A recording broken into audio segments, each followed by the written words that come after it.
Winter, the force that broke Napoleon and Hitler, has for centuries been Russia's principal weapon. So at 2:47 a.m., when an operator saw a flicker on his screen, he dismissed it as snowbursts over the Volga. He had no idea they were Ukrainian Lyutyi drones racing toward their target. Instead of fighting 40-mile-per-hour crosswinds, those craft used them. They turned turbulence into an invisible aerial highway. Each unit was a kamikaze carrying 130 pounds of C4, aimed at the electrical heart of the Volga. The strike had been meticulously planned for 2 weeks, directed at the Veshka substation, a steel core valued at $200 million that sent 2.4 million kilowatts to central Russia and considered untouchable by Russian commanders, protected by 710 miles of airspace. That confidence unknowingly revealed a critical weakness. Analyzing satellite imagery, Ukrainian intelligence found that extreme cold made the massive transmission lines unusually brittle. Turning that discovery into an operation required solving a deadly equation. The drones had to penetrate 700 miles of air defenses and, on top of that, fly headlong into the winter storm Moscow believed was its greatest shield. The question ceased to be just whether they would survive the flight and became how to use the enemy's greatest weapon against them. At 11:47 p.m., 5 Lyutyi took off from Ukraine. Fuel gauges showed a maximum range of 620 miles. The target lay 710 miles away. The arithmetic was ruthless. With no margin, they would fall short. Their first challenge was crossing the border. They dropped to just 80 feet, hugging the frozen ground to stay below the razor's edge of Russian radar. Barely across the border, the lead drone released a fine aerosol mist, the first phase of what would be called the Windweaver Cascade. Like wolves hidden under a single pelt, the 5 craft merged into a single silhouette, masking their radar signatures as if they were a harmless cloud. Yet fuel continued to deplete faster than the miles passed. Everything seemed lost until the AI changed tactics. Instead of resisting the 35-mile-per-hour crosswinds, it began to use them as if fighting in a martial art. Adjusting its wings thousands of times per second, the drone turned wind force into thrust. The result was astonishing. Fuel efficiency jumped by 30%. Suddenly, the impossible 710-mile journey became attainable.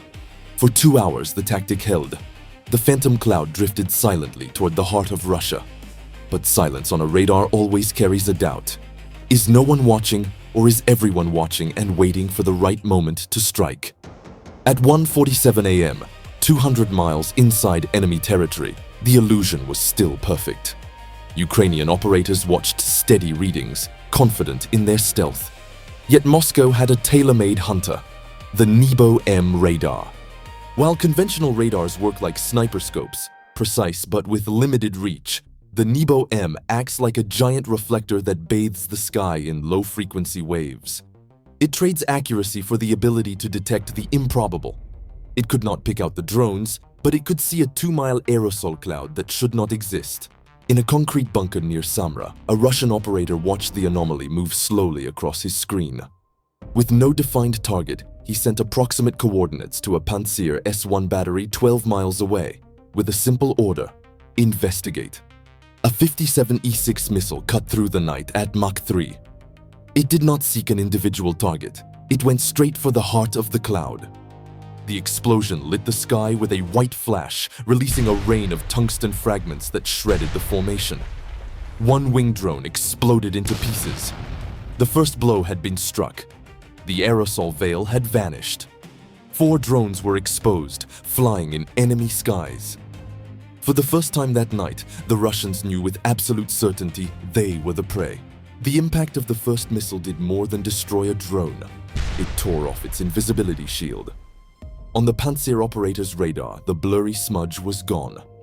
In its place, 4 distinct, solid blips were advancing toward him. The operator locked onto the lead drone. Launch was a matter of seconds, but the Ukrainian AI had been waiting for exactly that instant. Instead of deploying flares or jammers, it activated the true heart of the Windweaver Cascade. The 4 drones banked in unison, a perfect 90-degree turn, positioning themselves to fly perpendicular to the enemy radar beam. To the Russian crew, the maneuver looked absurd. It seemed to present an even larger target. But in reality, it was a masterful trap, grounded in pure physics. The Panzer's Doppler radar was built to track objects moving rapidly toward or away. Anything moving sideways or appearing stationary filters out automatically as clutter. Trees, hills, buildings. By flying sideways, the drone's relative velocity dropped to nearly zero. It's the difference between tracking a ball thrown straight at you and one skimming across the horizon. The effect was immediate. On the Russian monitor, the 4 targets vanished. The multi-million-dollar fire control system, primed to shoot, was now being told by its own sensors that there was nothing there. The drones had dissolved again into the electronic noise of the terrain. The Russian operator stared, stunned. His technology had been outwitted by a simple law of motion. The Ukrainians had dodged death for a few seconds, but their move had revealed their level. The Russians realized that they faced a disciplined, strategic force. Their reaction would soon escalate the conflict. On the ground at 1:51 a.m., Russian technicians stared at empty screens, alternately furious and baffled. They had been intellectually outplayed. But the drones' brilliant tactic had just opened a dangerous gap. The Russian system believed it was only fighting the operators inside the bunker. The commander, voice taut, picked up the encrypted radio and called for reinforcements. He needed something that would completely negate the enemy drone's low-altitude flight. 90 seconds later, 250 miles away, a Beriev A-50 AWACS received new orders. It was a flying command center, a giant capable of seeing everything. From 30,000 feet, its downward-looking radar could not be fooled by drones crawling over the terrain. But its real power lay elsewhere. Its thermal sensors scanned the frozen landscape, and against the dark frozen ground, the drone's engines, burning at about 200 degrees, glowed like 4 small coals in the night. The A-50 didn't need to fire. It simply sent exact thermal coordinates of the drones to the Panzer system on the ground. In the Ukrainian control center, a different alarm sounded. It was not a radar search warning, it was a lethal lock. A missile was already in flight, its infrared seeker fixed on the lead drone, Pathfinder. This time there would be no physics trick to save them. Radar can be deceived, heat cannot. The projectile moved at over 2,000 miles per hour. The whole mission now depended on a single doomed drone. At 1:52 a.m., Pathfinder played its last card. It activated Winter Ghost mode. From its belly, it released a small module unlike any conventional flare. It produced not a blinding flare, but a perfect illusion. Inside the pod, a chemical compound began burning at 200 degrees Fahrenheit, replicating exactly the heat signature of its own engine. The missile, seeing it, perceived 2 identical targets. At that same instant, the drone's AI cut the engine, reduced its heat to a minimum, and glided powerlessly downward. For a few seconds, it became a silent glider, sliding on the Volga's icy wind. Confused, the missile picked a target. 50% odds. It picked wrong. It struck the decoy module, detonating in a bright explosion that lit the night. Down below, the Russian crew celebrated their apparent victory. 2 seconds later, from the shadows, Pathfinder restarted its engine and climbed back into the darkness. From the A-50's cockpit, the crew watched in disbelief as the target they believed destroyed reappeared on their screens, rising out of nothing like a reborn ghost. In that moment, they understood they had been outmatched. Russian defenses had fallen, one by one. Each layer of protection, each tactic had crumbled. The path to Veshkaima lay clear. At 2:47 a.m., a single instruction came from Kiev. Proceed. The strategic pause was over. The 4 remaining drones accelerated in formation, heading for the colossal 500 kilovolt lines of the Veshkaima substation. This was not a carpet bombing, it was a surgical operation. With perfect precision, they smashed into the main lines, releasing a combined 600 pounds of C4. Each explosive was designed to hit the exact points where the conductors joined the support pylons. The charges did not detonate instantly. The timers were set with a 0.8-second delay, a calculated decision, not a malfunction. Because at 0 degrees Fahrenheit, steel doesn't bend, it shatters. The blast didn't just impact metal, it struck a structure as rigid as frozen glass. When the explosion occurred within the joints, the shockwave was confined, shattering the steel like crystal. The towering pylons collapsed, and the 500 kilovolt lines, thick as baseball bats, snapped with a dry crack. There were no prolonged flames, only absolute silence across the grid. 500 megawatts vanished in an instant. When the Lyutyi drones hit the lines, it was as if someone had unplugged the Volga's power supply during the World Cup final. Networks flooded with videos, two blinding flashes, flames leaping more than 30 feet, and Russian brigades running through the chaos like extras from a bad action movie. The Veshkaima substation, the region's electrical engine, was out of service. Nearly 500,000 homes were plunged into darkness. Cities like Julian, Cordovia, and Chavash sank into frozen blackness. Sirens wailed as the government tried to contain the crisis, but it was useless.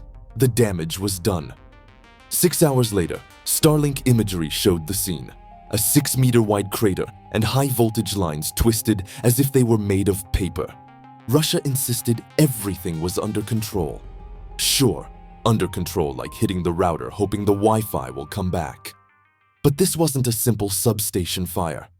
It was the moment Ukraine snapped its fingers and the Russian war swarm died like an engine out of fuel on the asphalt. Step back from the impact point and the picture is devastating. A domino effect triggered by drones cheaper than a spare tank. First, command went dark. When Veshkaima fell, its entire electrical nervous system died with it. Phones went silent. Bunkers lost signal. Encrypted networks simply ceased to exist.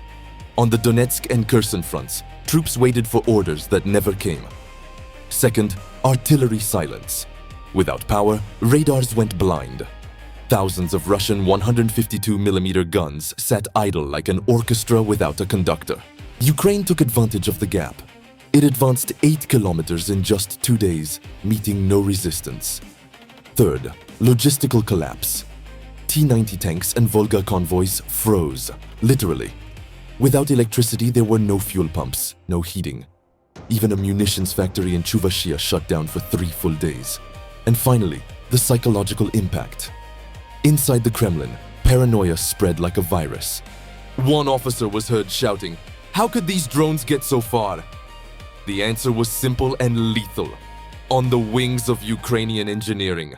Russia felt invincible, as if wearing a glove of power. But 5 drones were enough for Ukraine to close its fingers and change the game. That freezing night over the Volga, the Lyutyi went down in history. The operation known as the Windweaver Cascade didn't just turn winter's fury into a weapon. It confirmed something essential about modern war. Not the one who spends the most wins, but the one who thinks faster, acts bolder, and knows how to ride chaos. Russia felt invincible, as if wearing a glove of power. But 5 drones were enough for Ukraine to close its fingers and change the game. That freezing night over the Volga, the Lyutyi went down in history.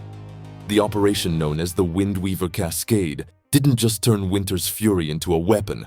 It confirmed something essential about modern war. Not the one who spends the most wins, but the one who thinks faster, acts bolder, and knows how to ride chaos. The strike left Russia without power, without control, and stripped of its aura of omnipotence. Ukraine, by contrast, emerged illuminated and ready for what comes next. Moral: don't provoke the Ukrainians if you want to keep showering with hot water and electricity. If you value this kind of frontline creativity, hit like and subscribe. You won't want to miss the next time Russia goes dark. And a question for the tacticians.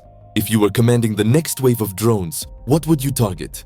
An ammunition complex or an armored depot? Drop your bet and reasoning in the comments. In a future video, we'll dissect the options.